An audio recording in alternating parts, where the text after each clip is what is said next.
Welcome back to Down and Dirty.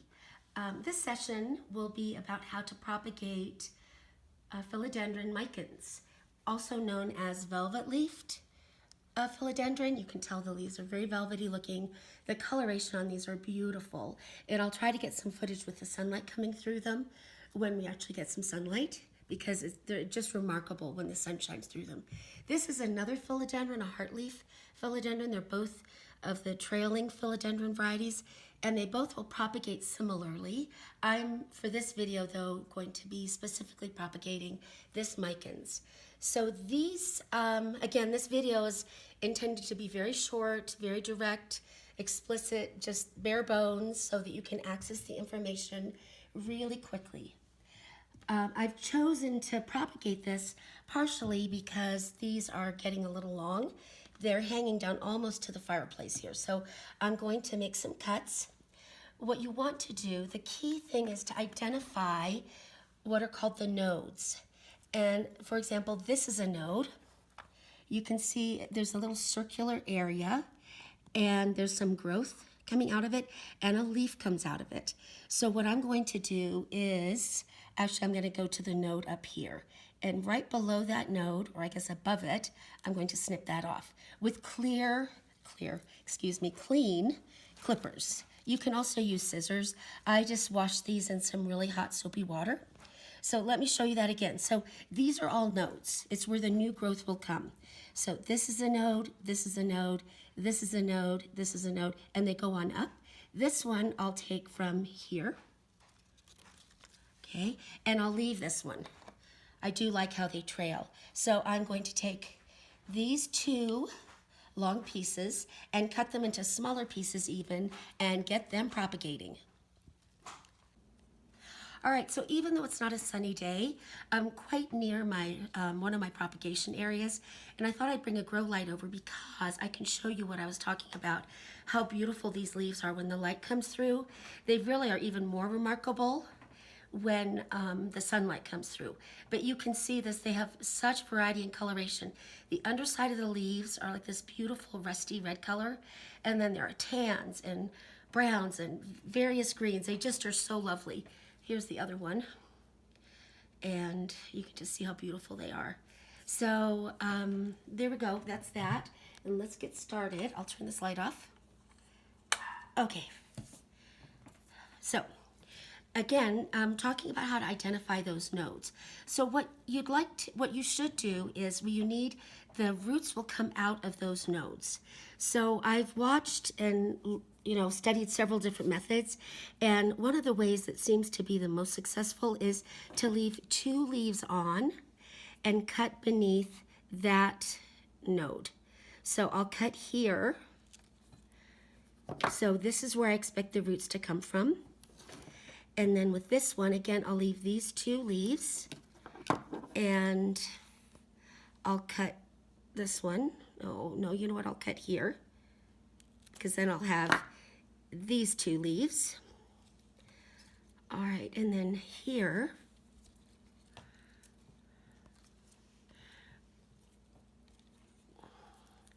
those are two leaves there, and I'll cut here. And then those two, and I'll cut here.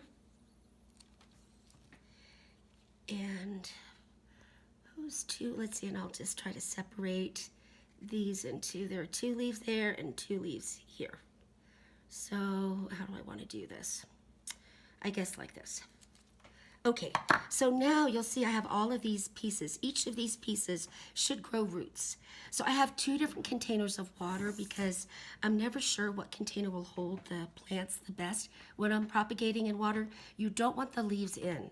I do like quite heavy containers because my cat is always swishing around, especially near the plants I'm propagating, and he knocks things over.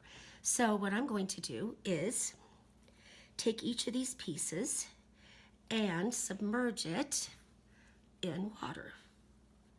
I'll top it off with water too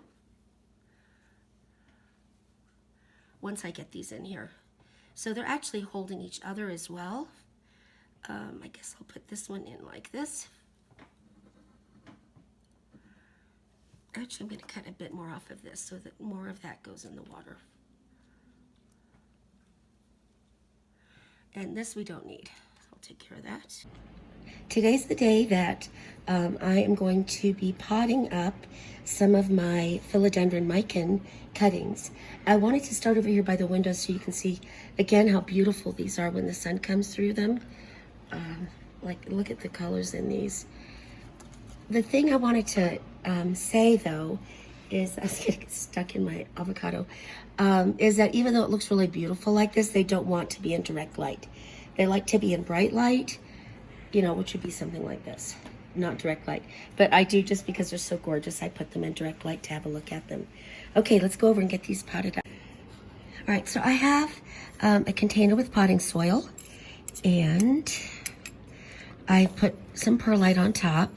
I will be getting rid of some of this before I pot, but the perlite just helps with drainage, and it helps the soil aerate a little bit, keep it aerated. So this is just regular potting. This is actually Fox Farm potting soil. I really like it. Okay, so I'm gonna get rid of some of this just for now so I have room.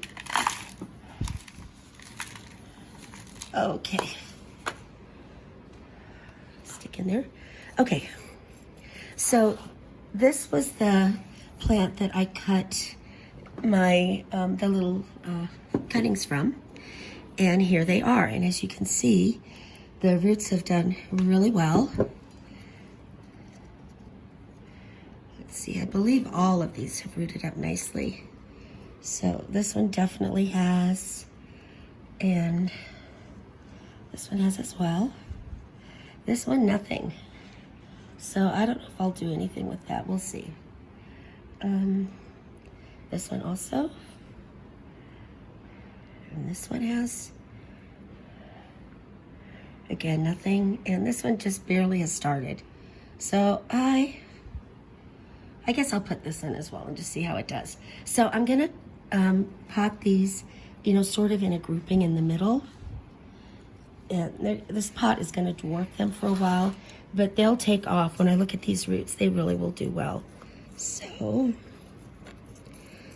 let's make a nice deep hole because I want to make sure all of these roots get in there comfortably.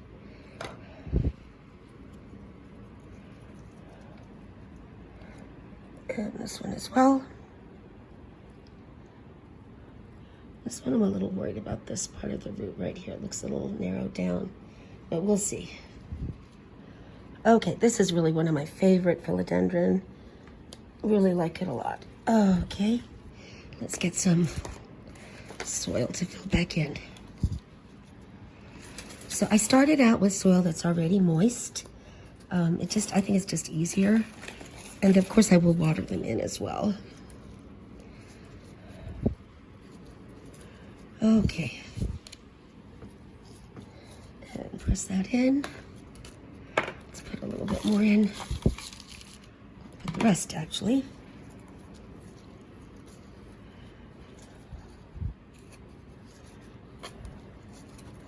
Okay, and there they are. And I actually will, oh, it looks like I maybe broke one of those roots off, but hopefully it will take off again. Oh, look at this. Up here at this node, it's trying to root out as well, but it definitely had roots in the bottom there. I mean, at the base where it's in the soil now. Okay, and then I just water it in well.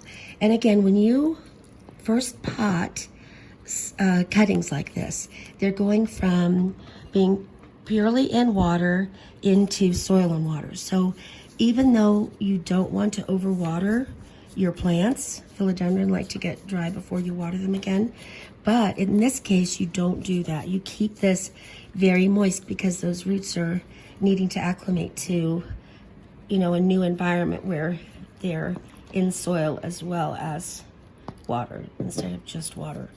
So I'm going to keep my eye on this and keep it really well watered until I'm confident that those roots will get, when it drains through like that, you know you've really saturated the soil. And there you go.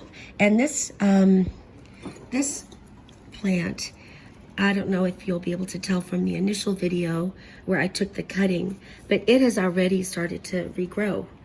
You know, so when you take a cutting from a plant like this, it just rewards you with more growth. You get more growth on your mother plant, and then I have a whole new plant here. Look at how great that looks. So I hope that this video has been useful, that it's been short and sweet as intended. It's been informational, and that you have success in propagating your Philodendron Micans.